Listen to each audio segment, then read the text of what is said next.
Hindi cinema के सितारों के प्रशंसकों की हर दौर में एक अलग जमात रही है।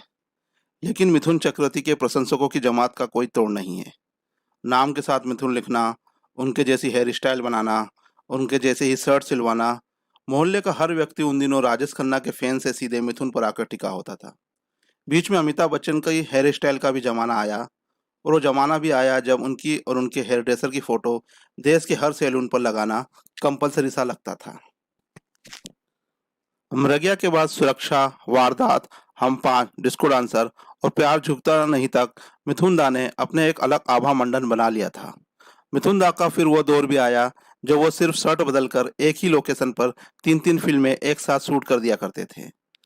जिस दौर में मिथुन दा जल्लाद और चांडाल जैसी फिल्में कर रहे थे, उसी दौर में मिथुन दा ने रामकृष्ण परमहंस यानी नरेंद्र दत्त को स्वामी विवेकानंद बना देने वाले गुरु का रोल भी किया।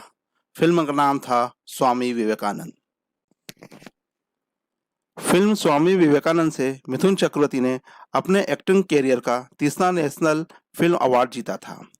नेशनल फिल्म अवार्ड की जूरी ने जब ये फिल्म देखी तो हैरान रह गई।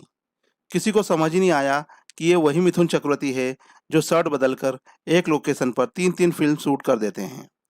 ऋषिकेश मुखर्जी तब बोले, ये फिल्म ऐसी है जिसके आगे हर अवार्ड बेकार है। ऐसा अभिनय बस ईश्वर ही किसी से करा सकता है। किसी इंसानी निर्देशक की तो बिसात ही क्या है। हम इसके लिए तुम्हें अवार्ड तो देना ही है, लेकिन फिल्म में चूंकि टाइटल रोल किसी और ने किया है तो बेस्ट एक्टर अवार्ड देना ठीक नहीं हो रहेगा। हम सब तुम्हें बेस्ट सपोर्टिंग एक्टर का नेशनल अवार्ड देते हैं। बता दें कि ऋषिकेश मुखर्जी भी बहुत बड़े डायरेक्टर हैं जिन्होंने आनंद और चुपके चुपके जैसी फिल्म बनाई थी। उस समय ऋषिकेश मुखर्जी नेशनल अवार्ड के जूरी मेंबर थे। मिथुन दा तो मिथुन दा ठहरे, ना अपमान का भय और ना सम्मान का अहंकार। जो मिल गया उसी को मुकद्दर समझ लिया, को जीवन भर मानते रहे। मिथुन दा ने इस पुरस्कार को भी सिर माथे लगाया और फिर लग गए अपने काम में। मिथुन दा ने फुटपाथ की गरीबी देखी और देश में सबसे ज्यादा इनकम टैक्स देने वाले सितारे का तमगा भी पाया है। इन दोनों हालातों के बीच मिथुन दा दिल के सच्चे इंसान हैं, वादे का पक्के दोस्त हैं और जुबान देकर न मुकरने वाला कलाकार हैं। स्वामी विवेकानंद में रामकृष्ण परमहंस का किरदार उनको कैसे मिला, इसकी भी एक दिलचस्प कहानी है। हुआ यूं कि मशहूर फिल्म निर्देशक मणिरत्नम उन दिनों अपनी महत्वाकांक्षी फिल्म इरुवर की प्लानिंग कर रहे थे। यह कहानी दो दोस्तों की कहानी है जो राजनीति में आकर एक दूसरे के दुश्मन बन जाते हैं। ये वही फिल्म है जिससे ऐश्वर्या राय ने अपनी फिल्मी कैरियर शुरू किया था। मणिरत्नम और मिथुन दा की मुलाकातें उस फिल्म को लेकर हुई, बातें हुई, लेकिन बात बनी नहीं।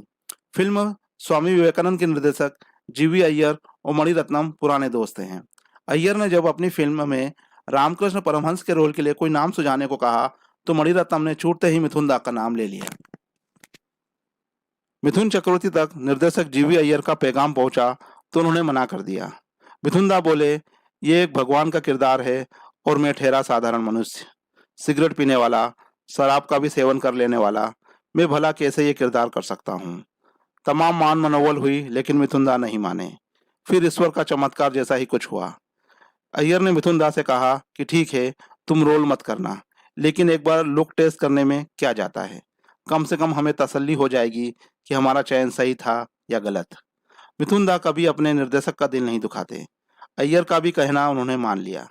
मिथुन दा का पूरा मेकअप हुआ और बालों का स्टाइल बदला गया, आंखों के कटोरे गड़े गए, दांतों का पैटर्न बनाया गया और हल्की सी जीभ निकाले मिथुन दा के जब फोटो खींचे गए तो हंगामा मच गया। जिसने भी ये फोटो देखे कोई मानने को तैयार ही नहीं कि ये रामकृष्ण परमहंस नहीं है। ऋषिकेश मुखर्जी ने भी नेशनल फिल्म अवार्ड की जूरी में यही बोला था कि जो किरदार पर्दे पे दिख रहा है उसका अभिनय नहीं किया गया है, उसे जिया गया है। मिथुन चक्रवर्ती ने जीवी अय्यर की जीत पर फिल्म तो कर ली, लेकिन उसकी शूटिंग भी तो करनी थी। जी नेटवर्क मिथुन दा की डॉक्यूमेंट्री बनाने के दौरान जब उनसे इस किरदार को लेकर लंबी बातचीत हुई तो मिथुन दा ने बताया था, एक रोज फिल्म की शूटिंग कहीं खुले में चल रही थी। शॉट खत्म होने के बाद मुझे बताया गया कि बस 10-5 मिनट का ब्रेक है, तो मैं बजाय वैनिटी मैन में जाने के वहीं पेड़ के नीचे बैठकर सिगरेट पीने लगा। अभी शूटिंग के कुछ दिन ही हुए थे।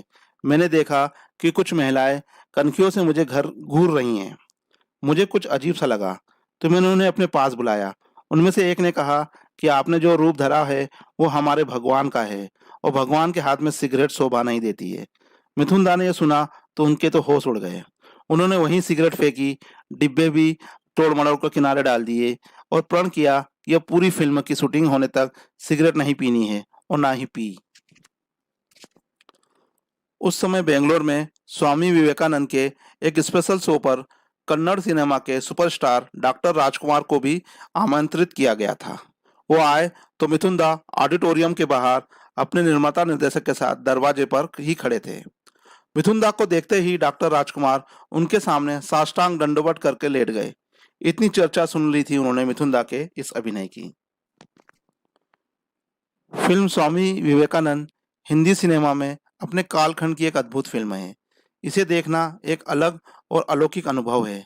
बालक नरेंद्र की मां बनी तनुजा का सब्जी काटते काटते अपना अंगूठा काट लेना और फिर खुद ही अपना उपचार कर लेना, देवाश्री राय का अपने गुरु की सेवा में तल्लीन रहना, मीनाक्षी शेषाद्री का नरेंद्र के यौवन पर रीझना और फिर सन्यासिनी हो जाना, हिंदी सिनेमा के शम्मी कपूर, शशि कपूर, अनुपम खेर, हेमा मालिनी, जया प्रदा और राखी जैसे दिग्गज कलाकारों का खास रोल करना और साउथ के सुपरस्टार मम्मूटी का भी एक खास किरदार में नजर आना।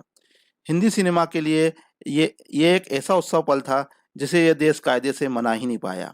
अचरज होता है जानकर कि मसाला फिल्मों के पीछे भागते वितरक और फिल्म प्रदर्शकों ने स्वामी विवेकानंद जैसी फिल्म को भाव ही नहीं दिया। ये एक ऐसी फिल्म है जो आज भी भारतीय संस्कृति को दर्शाती है और इसका दूरदर्शन पर फिर से प्रसारण भी होना चाहिए। तब भी इसका प्रीमियर दूरदर्शन पर ही हो सका था।